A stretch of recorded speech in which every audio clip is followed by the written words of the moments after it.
विश्व की प्रमुख पर्वत श्रेणियों, महत्वपूर्ण तथ्य और उनके देश की सूची। पर्वत किसे कहते हैं? पर्वत या पहाड़ पृथ्वी की भू सतह पर प्राकृतिक रूप से ऊंचा उठा हुआ हिस्सा होता है, जो ज्यादातर आकस्मिक तरीके से उभरा होता है और पहाड़ी से बड़ा होता है। पर्वत ज्यादातर एक लगातार समूह में होते हैं। पर्वत कितने प्रकार के होते हैं? पर्वत निम्नलिखित 4 प्रकार के होते हैं। वलित पर्वत, वृंशोत पर्वत या ब्लॉक पर्वत, ज्वालामुखी पर्वत, अवशिष्ट पर्वत। पर्वत या पहाड़ों से जुड़े महत्वपूर्ण तथ्य। ब्लॉक पर्वत जब चट्टानों में स्थित अंश के कारण मध्य भाग नीचे धंस जाता है और अगल बगल के भाग ऊंचे उठे लगते हैं तो वो ब्लॉक पर्वत कहलाते हैं।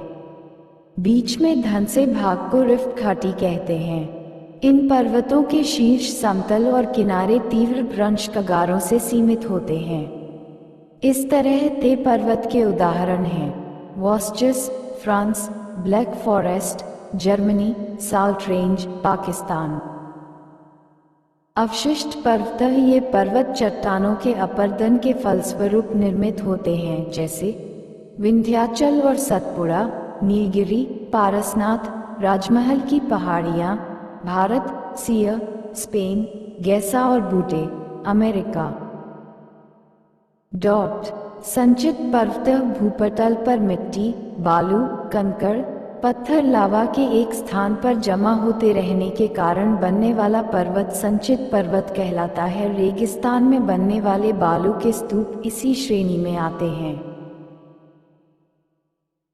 वलित पर्वत ये पृथ्वी की आंतरिक शक्तियों से धरातल की चट्टानों के मुड़ जाने से बनते हैं। ये लहरदार पर्वत होते हैं जिन पर असंख्य अपनतियां और अभिनतियां होती है, जैसे हिमालय, आल्प्स, यूराल, रॉकीज और एंडीज।